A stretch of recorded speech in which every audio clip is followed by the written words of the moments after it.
We We are can talk live. more, Steve. So we have several Absolutely. people logging in on YouTube that are waiting for the stream to start. We've got a couple here. Let's go ahead and get started. You are live on YouTube, Mr. Meme. All right. Good afternoon, everybody. Thank you so much for having me and for taking some time out of your busy day to come here and have this chat with me. And I have one goal here, ladies and gentlemen. One goal is to help each and every one of you find a career that you love so absolutely bleeping much that you hate the weekend. Now, I want you to let that sink in a little bit. Like most people, they go to school, they get a degree so that they can get a job, so that they can pay bills, and then they can't wait for the weekend to come because that's when they finally get to relax. For me, I've been able to find a way to have a career where I am absolutely excited every single day that I wake up, not only for what I do, but the companies that I work with and the people that I get to interact with. And knowing that feeling and knowing that I'm using my passion for video games to be able to do that, that is absolutely what I want to share with you. And some of you might be thinking, okay, well, who is this guy? So let me introduce myself. My name is Steve Meim. I'm sorry, Steve Meim now, like internet meme. I'm an 18+ year professional in the video game industry. Started off as a video game tester at PlayStation. Some of the titles and franchises that I worked on, God of War, some of you might be familiar with that. I didn't actually work on this one. I was actually working on a PSP one. NBA, Motorstorm, this is my first PlayStation 3 game that I worked on. Starblood Arena, that was on a PS4, as well as MLB The Show. And then Gran Turismo, I didn't work on this one, but I worked on one of the older versions. So working at PlayStation, I was there for well over 10 years. And then from there, I transitioned into recruiting. I went from PlayStation to a place called Onward, which is a recruiting agency. And then from there, I transitioned to my most recent place that I worked at, which was Riot Games. There's a picture of me with my Teemo hat for those of you who are familiar with League of Legends. And that's where I am now. But how did I get started in the industry? What most of you don't know, those of you who don't know me, is that I was born in San Diego, California, born and raised. And I was born in a very bad part of town. Like, to give an example of how bad it was, my school bus was located at an intersection affectionately known as the Four Corners of Death because how much gang violence there was there. Family was on welfare at times, parents divorced, had siblings from a lot of places. Some I didn't find out about until later. So it was a pretty rough childhood, especially considering that I was the youngest, so I got picked on a lot. And then also during school, I wasn't the most, most popular kid. To give an example, well, let me show you. Here's a picture of me when I was a little baby. So you may be able to see that. So you know I wasn't genetically formed in some sort of laboratory. That was me being bathed in the sink. And then during high school, this is a picture with me, of me. I'm not sure if you can see that. It's when I had actually hair, right? And you may not be able to tell from there, but I was a super nerd. And I was super into video games. And at that time, that wasn't like a really cool thing to do. So I did everything that I could to try to become popular. But like high school was kind of rough. I did all right with my grades. But going and transitioning into the professional world, like coming out of high school, I didn't really know what I wanted to do. Like all I was taught was, hey, you get a degree, you get a job, you pay your bills, and like you retire at like age 60 or 70 or whatever, right? So I was like, okay, well, if I need money, I'm gonna study accounting. And I got into community college. I was getting my accounting degree, and one of the things that I learned is like, man, I can't stand these spreadsheets all day. Like it's gonna drive me crazy. So I was like, okay, I can't do this. So what do? I bounced around from job to job. I worked retail. I worked fast food. I sold insurance. I delivered newspapers. I failed at business. I tried opening up a cell phone store, and that's failed miserably. And it wasn't until like, I don't know, 7 years after graduating high school that an opportunity came my way. My brother-in-law said, "Hey, Steve, you love video games so much, you should check this out." And he had found a job at PlayStation as a video game tester. And he helped me get an interview, helped me get trained. And then that first day I was on the job, I distinctly remember sitting at my desk. I had a controller in my hand. I was looking at the screen. I was like, oh my goodness, I'm getting paid for this. And it was at that moment that I absolutely knew that I wanted to be in the video game industry. Right? So, okay, I started off as a tester, and year 1 went by, year 2 went by, year 3 went by. Everything was great. But then I started to feel like, why am I not getting promoted? Like, I saw people get hired after me, but then they got promoted to permanent positions, which was everybody was gunning for, right?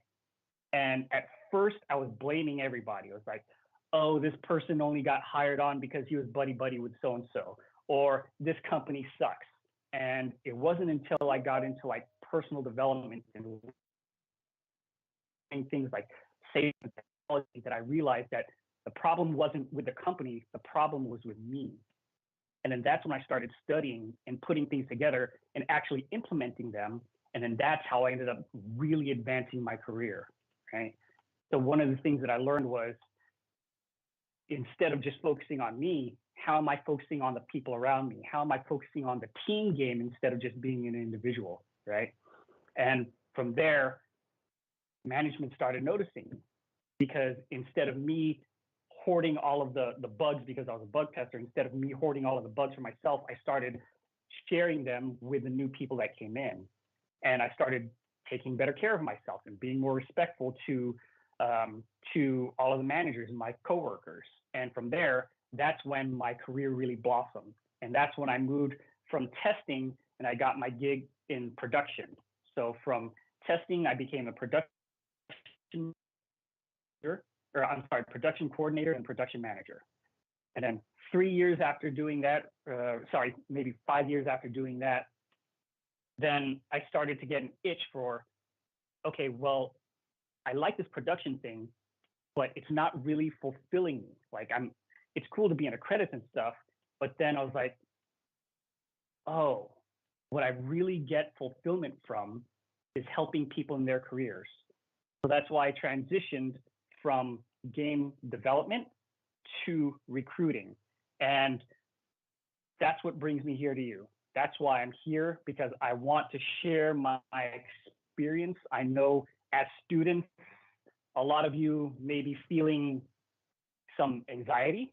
By show of hands, if anyone can raise your hand, does anybody feel like I'm confused, like I don't know what to do after school, or like how to get a job, or like how do I get people's attention? Like, who are the people that I go to? I know there's recruiters, but there's so many other people, at these different companies, right?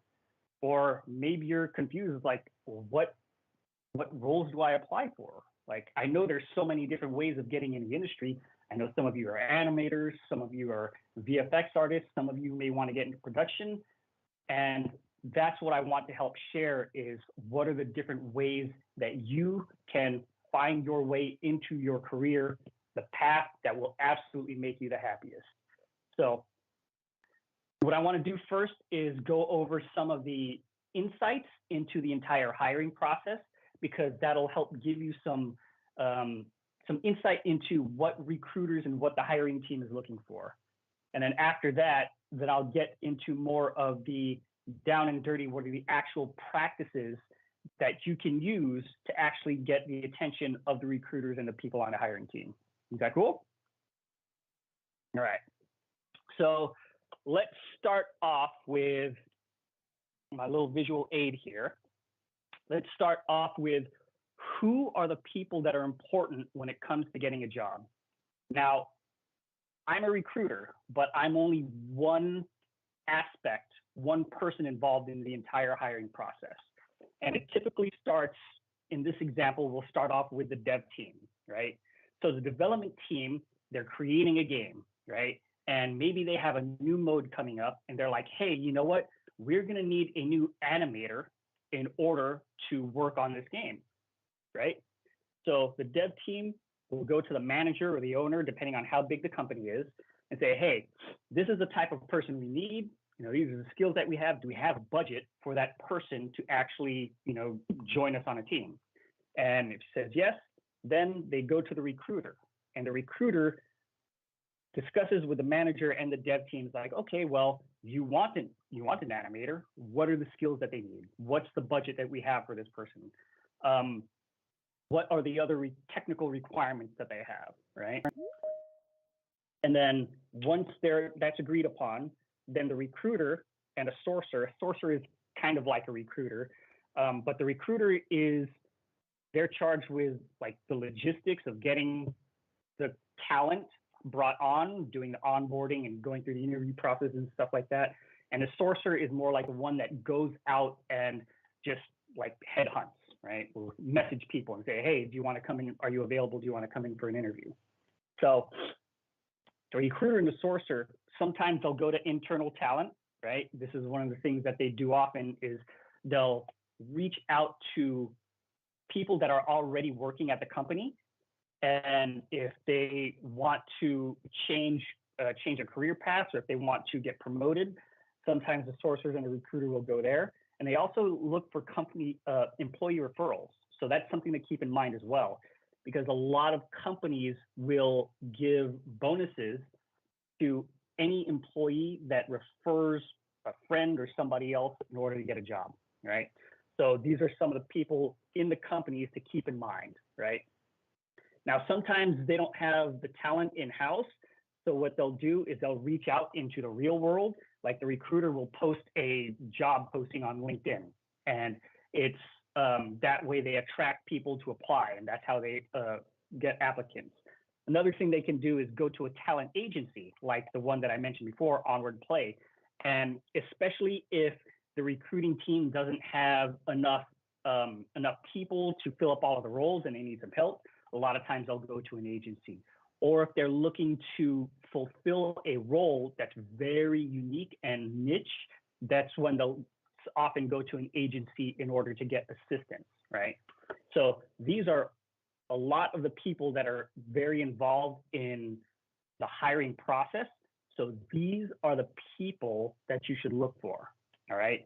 So now that you know who to look for, the next question is, where do you find them, right? So one of the things that I learned is that don't be where the talent is, be where the people that are hiring talent is, right? So I know as a lot of creatives, you have profiles on ArtStation and you spend a lot of time on ArtStation looking at other artists. And that's cool, but what I recommend is a place like LinkedIn, because if you think about what LinkedIn is, it's business professionals, right? And as a recruiter, it's a tool that we use kind of like a Google search, right? That helps us fulfill all of the requirements that we're looking for in candidates, right? So an example is if I'm looking for an animator that has 3 years of experience, has a degree, has released a AAA title, and is available for work in the Southwestern United States, these are all things that I can type into LinkedIn and it'll bring up a reasonably good list of candidates that fit that criteria, right? As opposed to going to an ArtStation where, yeah, I might be able to see some great artists, but I don't know if they fit the criteria. I don't even know if a lot of them are in the US. It doesn't filter it for me so that it's easy for me to reach out to them. It's just a pain in the buttocks, right? So that's why I highly recommend a place like LinkedIn in order to find the people that are hiring. Another place that I recommend is in person, right? So in person, either industry events or conventions. So an example of an industry event is GDC. So one of the beautiful things about a place like that is it's a concentrated amount of people in the industry, right? So it's kind of like a one-stop shop where you get to meet people from all different companies all across the world, and you actually get to meet them face to face. And the face-to-face interaction is very important. I'll get a little more into that later, but a big part of it is so that they get to know who you are and they're able to make a judgment based on who you are as a person, as opposed to being forced to make a judgment based purely off of a piece of paper, your resume, or based off of an online profile, because we know that those are pretty much curated and like you only show the good stuff. And it's only when you really interact with a person like one-on-one that you really get to see who they are. And I'll go a little more into that later. Couple secret tips for how you can find people is if you're a gamer, look in the credits of the games that you play, right? Because if you go into the menu or if you beat the game, it's going to list all of the people that worked on those games. That's one of those resources that you can use to say, like, who were the people that contributed to this awesome thing? And it also gives you an opportunity to, if you interact with them, be able to say, hey, I played this game and I absolutely loved it, right? What part did you work on? It gives you an insider kind of like insider look into some of the people that you may not find on LinkedIn because not everybody's on there, or you may not find them on other social media channels that you go on to. So going to the credits is a really good way to find developers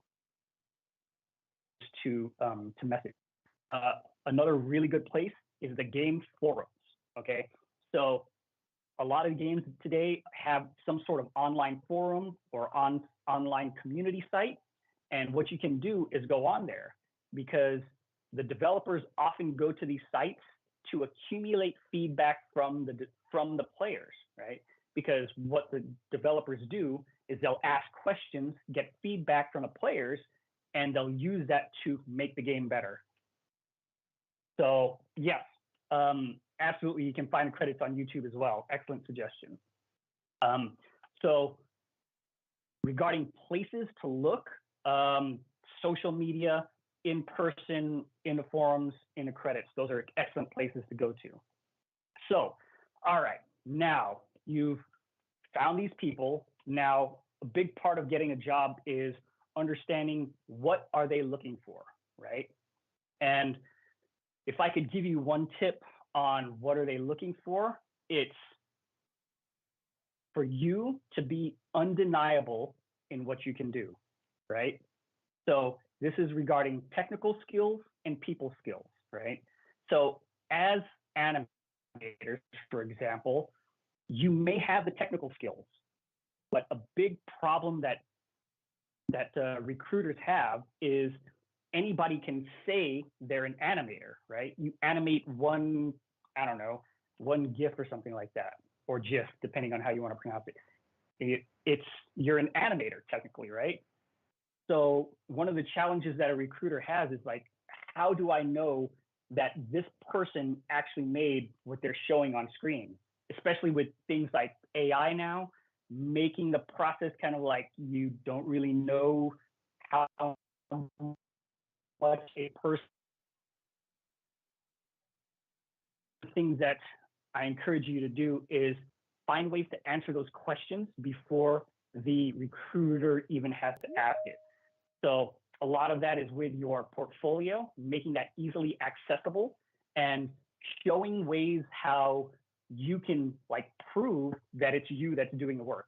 Like if you have a video of you creating something from scratch, right? That's one of the ways that you can do it. Or if you meet them and you show off your portfolio, that's another way that you can actually showcase your technical skills. So I'm going to assume that everybody here, you're technically proficient at what you do. The next question is, how well are you communicating that to the people that are hiring?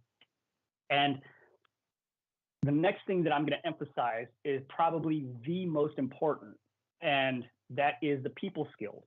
And the reason why I think this is most important is because I know all of you are going to school and you're learning the amazing technical skills, and you may be underestimating how important the people skills are. because especially working in the video game industry, understanding that you're interacting with other people constantly, that is something that's absolutely vital, because teams know if you invite a bad apple, they could ruin the process for everybody, right? Not only do they make work harder, but they make everybody else's life miserable. Now, I'm sure some of you have worked in group projects, right? Where people may not have been pulling their weight. And you got to think, is like, okay, if I'm working with this person on a day-to-day basis, is this person someone that I actually want to interact with and work with 40 plus hours a week? I don't know. That's up to you to decide, right? There's so many different types of personalities, but in a team that can be as small as a game development team, like, personalities definitely go a long way. And that's why referrals, that's why the networking aspect is so big. We talked about offering referral bonuses, because the assumption is that somebody isn't going to recommend someone that they don't trust. Does that make sense? Like, especially if you're working at the company, you're not going to recommend a person that can't pull their weight, or if they're a jerk, because you don't want that on your reputation, right? So working on people skills and being undeniable about your people skills, because one of the things about a resume is anybody can write, I'm a good person, right? Anybody can say, I'm nice and I communicate effectively. But how do you make that undeniable that you can do that, right? That you can be good at these things. And that's one of the things that I'm going to go into later.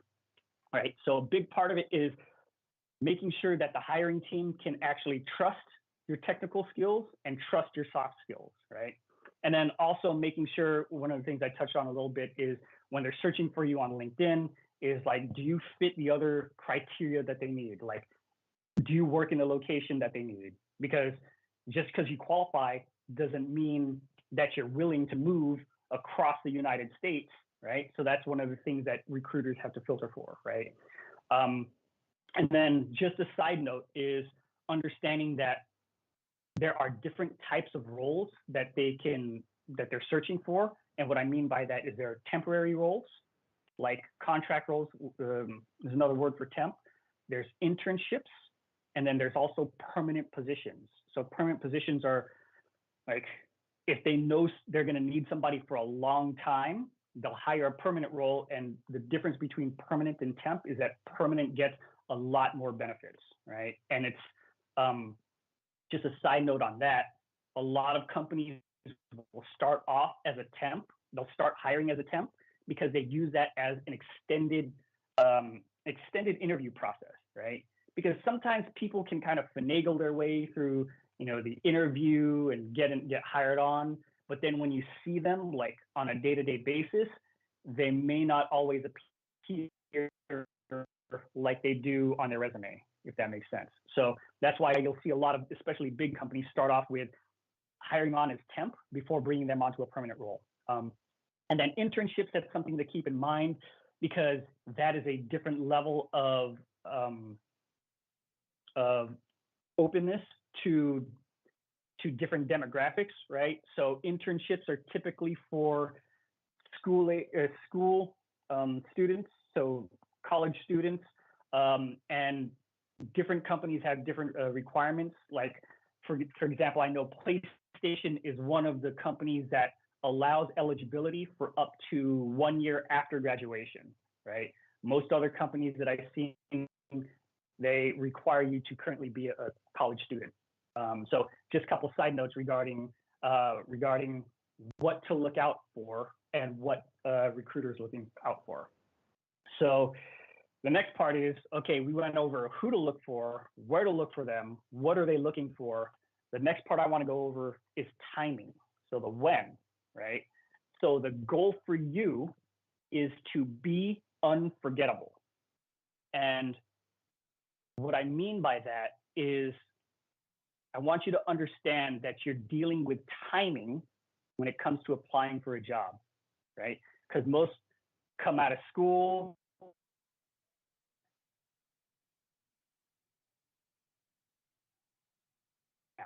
and then they'll apply online and pray to God that somebody is going to answer them, right? And they don't get a response. Because part of that is understanding that you see a job opening online, but you don't understand necessarily what's going on behind the scenes, right?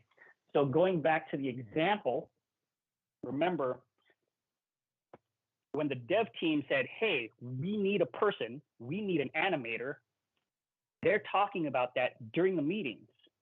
During those meetings, each of the people in that meeting are automatically thinking, who are the people that I know, like, and trust that it would already recommend for this job, right? That's why a lot of inside track goes to people that they know already, right? Same thing with the manager, same thing with the recruiter, same thing for all of these people who are at the company, because a lot of times they've got insight on the job that's going to be opening even before it populates online, right? And sometimes because law requires them to, they, instead of just filling it with a person that they have, they'll throw the job description up online, get some other applicants, but in their head, they already know who they're going to hire. Does that make sense? So that's why having the inside track and building relationships with the people that are on the hiring team is absolutely key for you, right?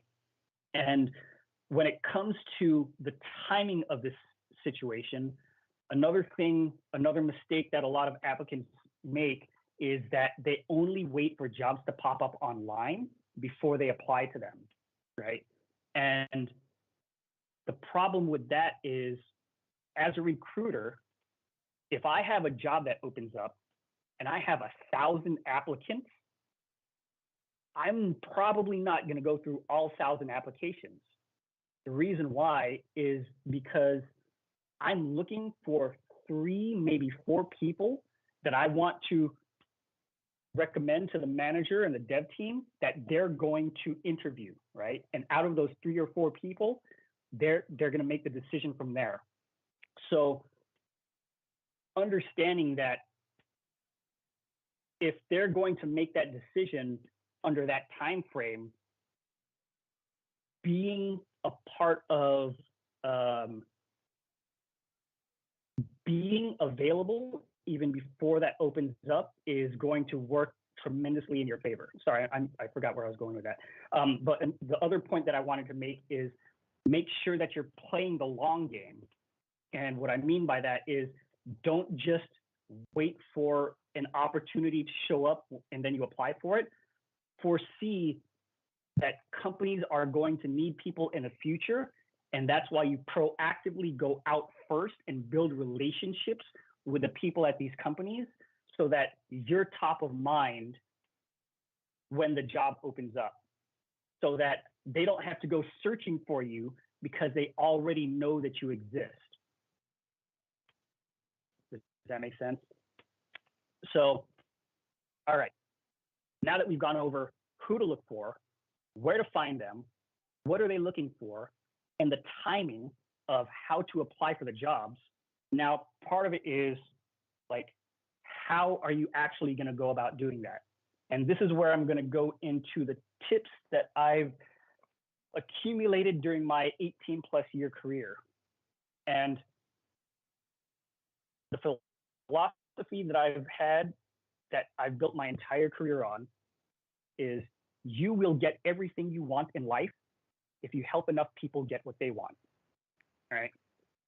And that's important because one of the main things you want to get from this presentation is understanding how to stand out from all of the other applicants that are out there, right? These are some of the secrets so that you can get jobs over people that are more qualified, right? And understanding the power of networking and the impression that you make on others that's how I built my entire career, because when I focused on helping others, that's when the opportunities came to me instead of me having to go out and search for them, right? Because if you think about it logistically, if you're the one who has to go hunting for job after job that you have to apply for, right? How many jobs can you apply for? versus if you're building your brand and going out into the public and helping others and getting people to know that you exist and like you and trust you, then all of those people who know that jobs are coming up or who see jobs pop up online, they can be like, oh, I know an animator that I've been talking to for the past 5 years. They may be interested in this. Let me send the job their way and give them the opportunity to apply. So understanding like the power of networking is absolutely huge, right? Because thinking about part of it, when we were talking about being undeniable, when you prove who you are as a person and prove your character, that is why people will recommend you, right? They'll know, yes, you have the technical skills, but are you a cool person to work with, right? Are you somebody that I can trust, maybe not even to get the job done, but do you have the work ethic to learn the skills? Because good companies understand that technical skills can be taught. It's a lot harder to teach someone how to not be a jerk. Does that make sense? So focusing on interacting with people, showing that you are a good person, not just saying it, but finding ways to add value to other people's lives. Remember, the saying is, you'll get everything you want in life if you help enough people get what they want.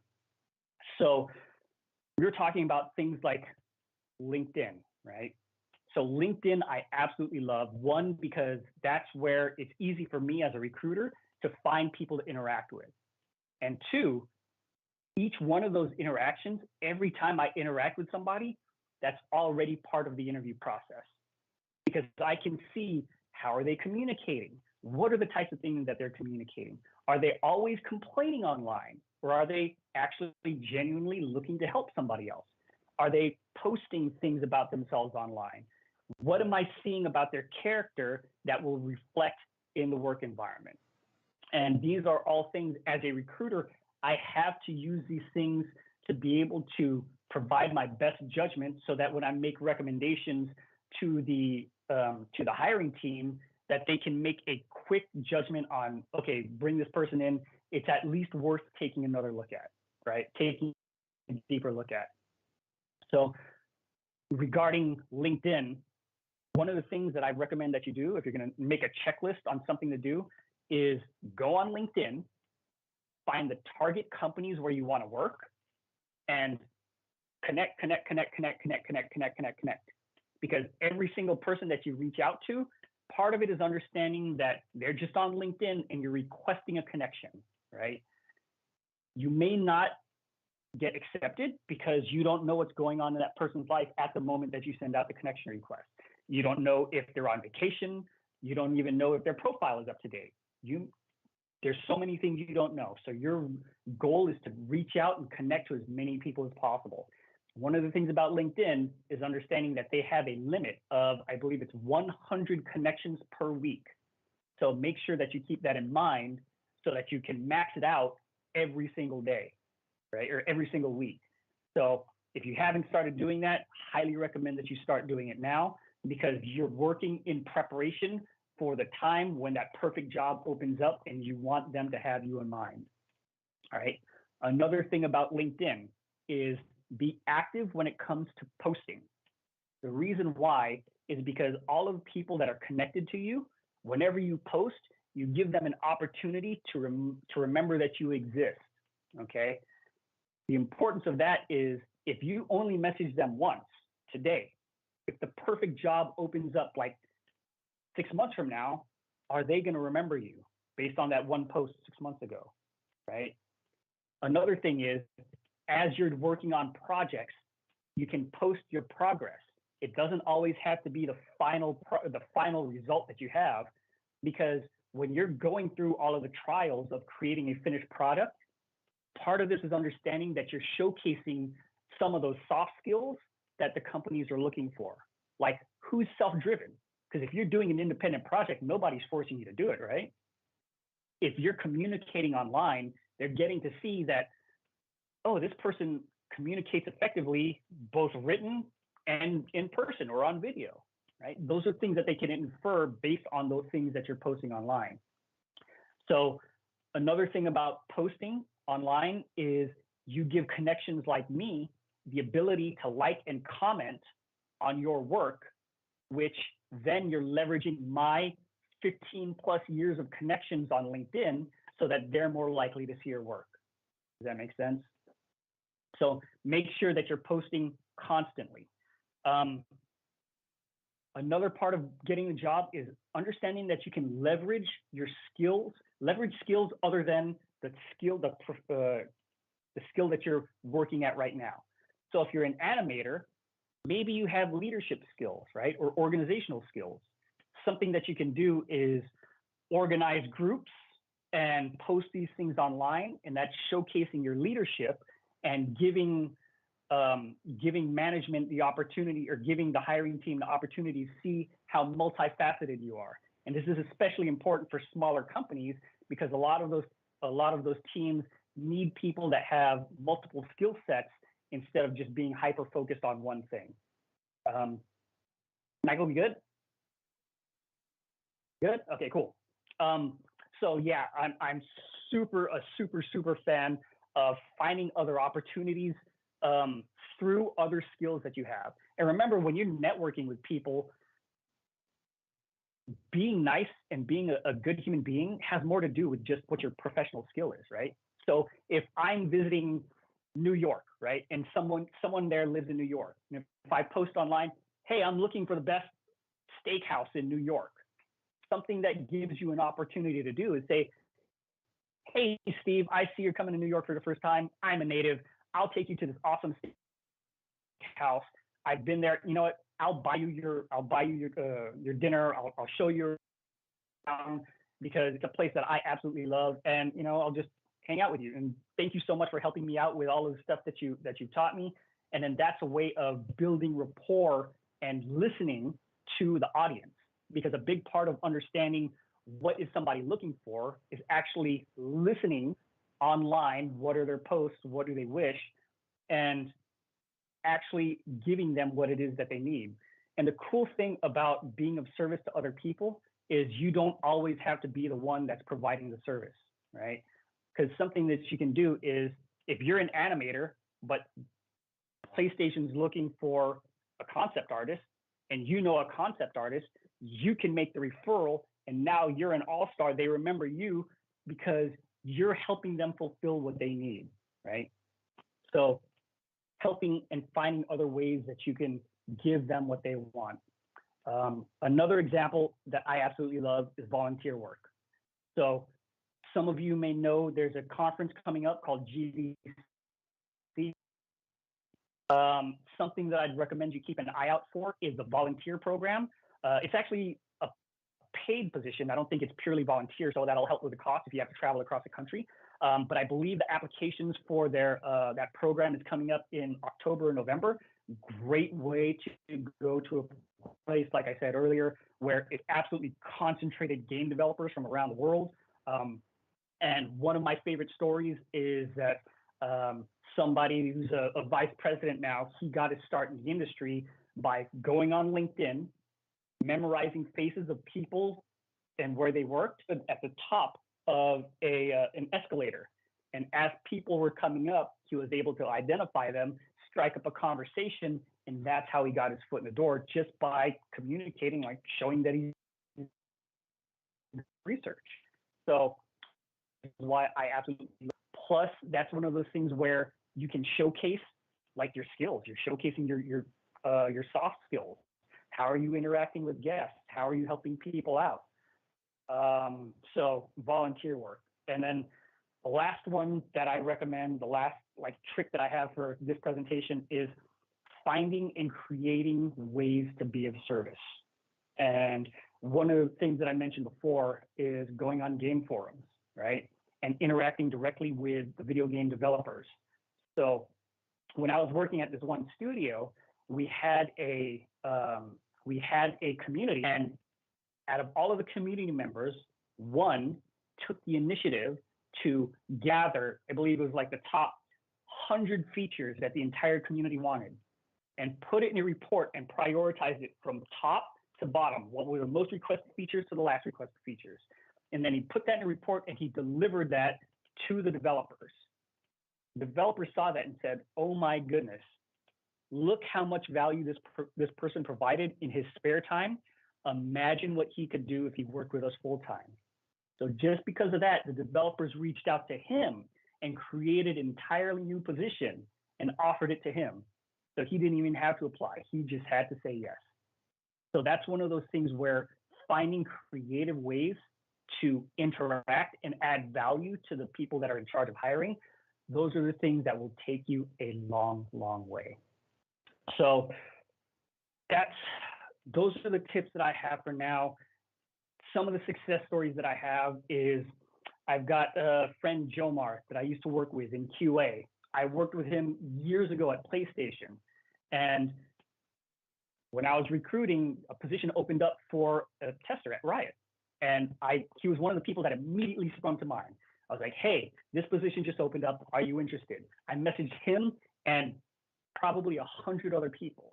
He was the first one to reply. And because we were able to speed him through the hiring process, because they needed somebody soon, he was able to get the job. And it was a job paying close to 6 figures for a testing position, right? Those don't come around very often, but he was able to get it because he was top of mind. I reached out to him. I didn't have to interview him and go through his profile and see, like, is he legit? Like, I knew because I had worked with him, right? Another success story I have is someone, Kayla. She got a position as a creative traffic manager. And I bring that up because a lot of you don't even know that a creative traffic manager exists. Like, I didn't even know. Like, I had to figure that, like, I had to research, like, what is this person, right? And that's one of those things where if you're looking to get into the industry, you don't always necessarily have to rely on just the skill set that you have. Find alternative routes, because if I'm not mistaken, the creative traffic manager is helping organize the files that are online, right? Kind of not necessarily entry level, but it's something that a lot of creative people can do, and they just needed somebody to do that dedicated, right? As a dedicated role. Brandon is somebody that I got hired on as a designer position at Ubisoft. He's one of the people that I didn't know, but I found him through LinkedIn, right? Because I was able to type level designer. It was a specific type of designer I was looking for. So I could type that into LinkedIn and it brought up a list of people. And those are the people that I reached out to. Brandon was one of the people that responded, and he was able to get the job. And last example that I want to give is Matt. He's a producer at Activision Blizzard. And the reason why I like bringing up this example is because he had 0 industry experience and he got hired on as a producer. And the reason he was able to do that is because he was able to leverage some of the experience that he had in the military. He was able to, I coached him on how to network with people that are in the industry. I coached him on how to network with leveraging his status as a veteran, and he was able to find a job that way because there were certain programs that Activision had to reach out to that community. And that was one of the ways that he was able to get a position in the industry with 0 industry experience at all. So with that being said, I know it's close to time and I want to have some time for questions and answers. So with that being said, thank you so much for taking this time out of your busy day to come and chat with me. I hope that I was able to provide, man, I'm getting teared up right now. Well, Steve, we appreciate you coming out and talking to our students. I did notice that after you started talking, a few more of my students did pop in. So welcome to Riker, George, and Alyssa. I did have a question for you. I think your internet has been struggling just a little bit. So when you start talking about volunteering at a conference, you broke up a little bit. Was it GDC you were talking about? GDC is the one that I was talking about. And I know that one specifically because several people have recommended it to me as something where not only is it paid, which is very helpful, especially if you're traveling across country, but 2, it's an extremely tight-knit community that's very connected throughout the industry, and a lot of people have gotten their jobs just by joining that group. I do believe Mr. Anya recently did a volunteer experience at SIGGRAPH. I saw him there. So how was your experience doing that, Dar? Was that valuable for you? Yeah, it was really nice. It was actually going to lead into one of my questions for you, Steve, but just a little bit. Yeah, the volunteer experience was really nice because I also got like full conference access, got to go to a lot of the production sessions. I'm a Houdini effects artist, so they have like a Houdini lounge where they had like all day talks as well. And getting to meet people, connecting with people on LinkedIn after those conversations and talking with them was really nice as well. So I've met a lot of people in the industry there, connected with a lot of people there. Um, are we going to questions now, or? Yes. Okay, so like a question I have for you, Steve, because I've been doing a lot of footwork, going to like SIGGRAPH volunteering. I just finished a trip going to LA, meeting with people there, going to Vancouver, meeting with people there. And these are just people that I've been connecting with on LinkedIn, trying to solidify like a career. And so I've been doing that for the majority of this year, just sort of traveling around. Earlier this year, I went to Atlanta and all that, just trying to meet face to face because I appreciate that more. What advice do you have for someone who is doing the footwork in order to progress their career, but is still struggling to find, to solidify that career in order to, you know, get their roots into an industry so that, or to a studio so that they can grow not only professionally but personally? I know you briefly talked about agencies and you were talking about Hmm. Onward Play, which I believe you worked for. So do you Yes. think that I should maybe tap into more, getting to like seeing it, like hiring an agent or agency in order to sort of promote my candidacy for particular roles?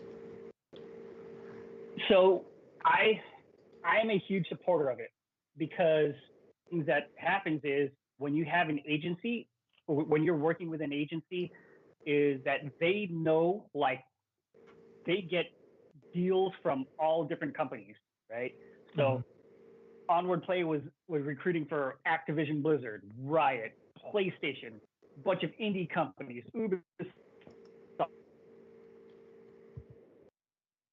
Another benefit of that is that they can negotiate on your behalf, right? Because a lot of times they have insight into what are the what are the salary ranges, right? Mm-hmm. So if you think, oh, hey, I'm okay with like a 50K job and that's all I'm going to apply for, sometimes they see roles that are like 80, 100K where you fit the criteria, but like a lot of people will see that online. They're like, oh, I'm not worth that much, so I'm not going to apply.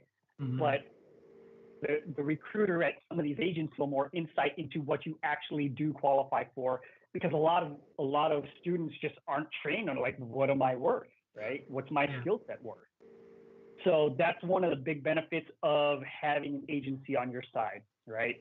Um, Another thing that I loved about the agency is that I never had to submit like a cover letter, Mm-hmm. because in my experiences, like, I would have conversations with people, and then I, as a recruiter, would write up like a 5 bullet like paragraph on what makes this person awesome to hire, instead of having to read entire like page long story about somebody's life. And everybody has short attention spans these days, so, and not everybody has the patience to write a cover letter for every single position that they apply to, right? Some of the drawbacks of an agency is that position is open up at the company and you see the position at the agency as well. Like, you can't do both, right? If you apply at the company, then if you apply through the agency as well, they can't submit you, because that's a deal that they have with the company, right? So just keep that thing in mind. And typically, if you apply at the company, like, your status as that company's lasts for like a year. It depends on the different agencies and the companies, but that's just something to keep in mind, right? So does that answer your question? Yeah, that's good to know. So for the agencies, do they appoint you like a specific agent that you talk to in order for them to get to know one, in order for get y'all to get to know one another? Or is it more like general? Um, Not all agencies work the same, because there are some agencies that have a multitude of recruiters, and sometimes it's the first recruiter that submits you that they get the credit, because that's the incentive for the recruiter at these places, is to fill positions as fast as possible. So whichever one submits you first, they're the one that gets credit, right? So part of it is understanding that that's one of the things you have to worry about. So do you want to deal with multiple people at the same agency, or do you want to just focus on one? And like, because part of it is understanding that each one has multiple people that they're talking to, right? It's not just you, but they've got tons of people. If they're looking for a designer, they span like 100, 200, 300 designers in one day, right? Because you never know who's going to respond the fastest. You don't know if it's going to be a 1 week delay before you get a response from them. That makes sense. So it's up to you. Kind of roll of the dice. Yeah, that makes sense. Thank you very much. And thank you for giving your talk. I have more questions, but I'm sure other people have questions as well. I do want to go ahead and ask one question. Thank you, Dar. Kind of the elephant in the room question that nobody really wants to talk about. You know, with so much upheaval going on in the game industry, do you think like the layoffs and things like that that are happening have kind of hit rock bottom and will be, you know, turning around soon? Or what do you think is going on? What do you think the future looks like for gaming industry and positions?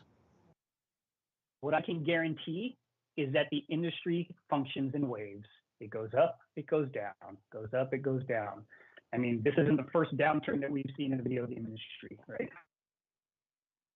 Right before this, during the whole pandemic, there was a hiring spree, and so many people got their first opportunity there because it opened up remote work, right?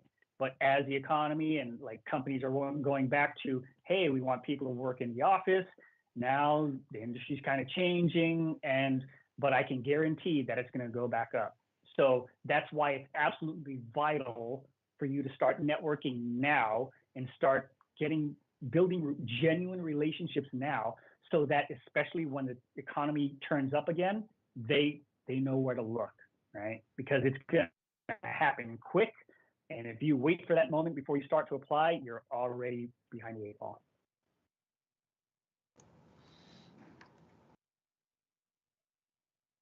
Anybody else have any questions? I have more, but I don't want to monopolize the time. Come on, Alyssa. I see you sitting there. Really I'll ask a question. Hi. First of all, thank you so much for all your insight, and this has just been super helpful. I am wondering, as a character artist, is there anything that I can do to make myself stick out more and come off more, I don't know, just like more noticeable to recruiters and companies? Absolutely. So one of the things regarding your profile is making sure that you're tailoring your profile to the company that you're applying to, right? Because character artists, there are so many different styles of art, right? Whether it's ultra realistic or super stylized. Like if you're going to apply to Capcom to work on a Street Fighter game, make sure that the characters that you create, make sure that you at least have some examples that you can create in that style, right? Or if it's a 2D platformer, right? Can you create artwork in that sort of style? Because that's a lot of recruiters don't necessarily have the insight into what makes an artist a good artist. All they see is, this is what I'm looking for. Does this person's portfolio match, right? They don't have that insight distinction that a lot of professional artists do. So understand that that's one of the things that you're going to be dealing with. Other thing is, when it comes to character art, like building the relationships is huge, because your will speak for itself. But how are you going to get people to look at your portfolio, right? Is it easy for them to access? Because I've seen some people that have portfolios online, and in order to see their artwork, you have to click their website, and then you have to go through all of their life story, and you don't get to see their work. And then you have to click here, and then go to this other thing here, and then it's like I just want to see, do you do the artwork that I'm looking for, right? And I know, especially as artists, you can be so multi-talented and have so many different skills at your disposal. Like, as a recruiter, I want to see immediately, right? Do you do what I need you to do? So that's another thing. And also regarding getting people to look at your portfolio is like, as a recruiter, especially at big video game companies, understand that they're getting spammed all the time, right? And they don't always have the resources and the capabilities to look and go deep in depth into portfolio, right? If you have a relationship with somebody at the studio, they're more likely to give you the time of day, right? And that's not just with your portfolio, but also your resume. Because if I'm looking at 1,000 resumes, I'm looking for like a keyword, like what are the keywords that I need for the job from the job description? Do they have the keywords? I scan it for like 5 seconds, if not, out the window, right? So those are some tips on how to improve your portfolio and how to make it stand out, building relationships, and then the portfolio itself. Thank you. Just one follow-up question about what you said. As far as like a portfolio, do you think it's more helpful to submit, because a lot of times applications only have like one space for a link. So do you think it's more helpful to submit like a portfolio, like an art station, or like a real link? I've seen both work, and I'd say the most important thing is make sure that your link goes directly to, like, you click it once and it brings the recruiter immediately to what it is that they need to see, and not have 2, 3, 4, 5 clicks in order to find the relevant artwork. Okay, thank you so much.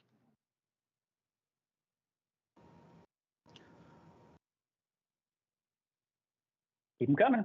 I'm here. I'll go as long as you need me to. So Steve, I've talked to the students about how ATS is used in the application process. How relevant has that been in your experience, like with PlayStation or Riot? So ATS, the application tracking system? Yes, sir. What you're talking about? I've found that they can vary because not all ATSs are created the same. Some of them are very good. Some of them are a pain in the ass because their user interfaces are clunky, and sometimes it's more difficult to find people in the ATS. So I'll just go straight to LinkedIn and start reaching out to people that way, right? And then I'll use the ATS. I'll use the ATS to confirm if they've applied before, if they've been rejected before, what were the reasons, things of that nature. And then also understanding with ATSs, here's one of the things about resumes, is making sure that you submit your resume in PDF form. The reason is because not all ATSs can read all different types of files, right? So when it imports it into ATS, I've seen some resumes be submitted, and then when in the ATS, it's all just nonsense, right? It doesn't even translate correctly. Like, especially people that I know a lot of artists like to make pretty graphics and stuff like that, and little charts of, hey, on a scale of 1 to 10 on this, in Maya, I'm 5 stars, right? Like, that stuff doesn't translate into ATSs very well, so that could put you in a position where you're not even being found or being tracked. Another thing is, yes, making sure that you submit your resume, and then a little insight is that's one of the reasons why they require you to submit the resume and then type in all of the information that you just submitted in the resume, is because not all ATSs will actually import the resume correctly. Awesome. It's like you read my lecture. Thank you. Well, if nobody else has any questions, I'm gonna let Steve back. For you. Yeah, go ahead. So I'm browsing the Riot Games career site right now, And as a person who focuses in Houdini effects, wanting to be a Houdini technical director, are there any key words I should look for in order to identify what position to apply for? Because I see a lot of technical roles. I see one that is technical producer, but I don't know if that necessarily applies. So is there any type of key terms that y'all use in order to sort of identify Houdini users or effects artists or technical directors that I should be aware of? All the key terms are pretty much in the job descriptions. Mm-hmm. And especially if you find like similar positions across the industry and find what are the patterns, like is everybody looking for this certain type of software?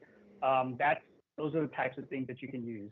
And make sure that you put them in, like in LinkedIn, there's a place where you can like put the skill and then also like type it in your profile somewhere, because those are two different searches that recruiters use. And if your keyword isn't in the right place, they might miss you. Okay. So do you by chance know, like, because I know each studio may have like their different terminology as to what their position is called. Would you by chance know what the position for something that I'm looking for would be called? Or like in like game cinematics or something like that? Or is it just me just sort of browsing through? And... That's tough because, like you said, different companies have different definitions, not just for like job titles, but responsibilities. And that's why it's so important to network with people that are at these companies, because they can give you more insight on what they're actually doing. Okay. Also, another question. So like on my resume, I have my name and I have Houdini effects artist. If I apply to a position that, say I apply to this technical producer role, should I change that Houdini effects artist to technical producer, or would you? I would say yes. I would say, because not all recruiters understand that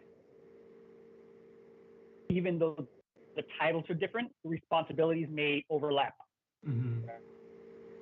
This, in your title, they may not have had their coffee, and they may not be able to make that distinction immediately, right? But make it as simple as possible to say technical producer, you know what I mean? And it's a pain in the butt to have to adjust your resume for each of these positions. But your job is as easy as possible for the person on the receiving end. Okay, thank you very much. And you can expect a LinkedIn connect from me shortly. Everybody, I want one from everybody. Allow me to help support you in your career. Now, I know that this is like a one-time conversation, but understand that I'm here to help during the entire process, because once you get a job, you may need help negotiating. You may get to a point where you're like, I'm having trouble getting promoted. What do I do? And these are all things that I would absolutely love to provide insight for. I don't know why. That's just how my brain is wired, right? There's a certain fulfillment that I get from mentoring people that I can't get anywhere else. Right? And that's why I've chosen this career path. Out of all of the things that I could be doing in video games, I have evolved into this, right? And I know some of you are going into Houdini specialists now, and then you may get into it and say, you know what, I actually want to transition to sound, right?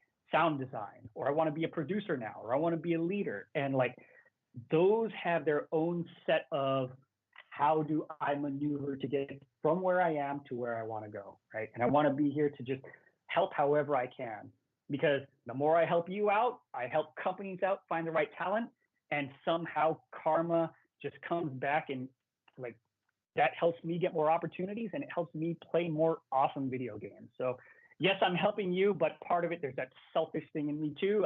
I'm a gamer, right? I just want to play some awesome games. So please make some awesome games for me. Thank you very much, Steve. Also, what's your favorite game? That'll be my last question. Whew. Favorite game? If I had to pick one all time, Street Fighter series.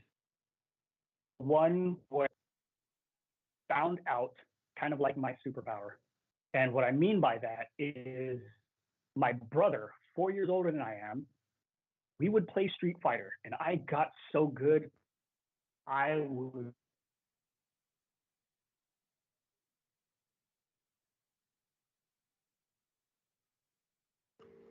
Oh, the anticipation. My brother's kryptonite, or also to understand that me putting the hard work and effort into learning a game, that's how I can become better than other people. That it's not just age, it's not just seniority, it's how hard am I willing to work and how much time and effort am I going to devote to my craft. So that was one of those things that's been super helpful for me in my career and life in general. Awesome. Thank you again, Steve. Thank you again, Steve. I Appreciate you spending some time with my students. If you need anything from me, please feel free to reach out. But I just want to thank you so much for your time today.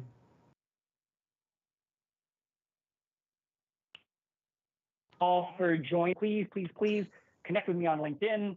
If you want to have some more one-on-one time, have some questions. If a question pops up like 3 weeks from now, hit me up on LinkedIn. If you want to have a conversation, I'm down for that too.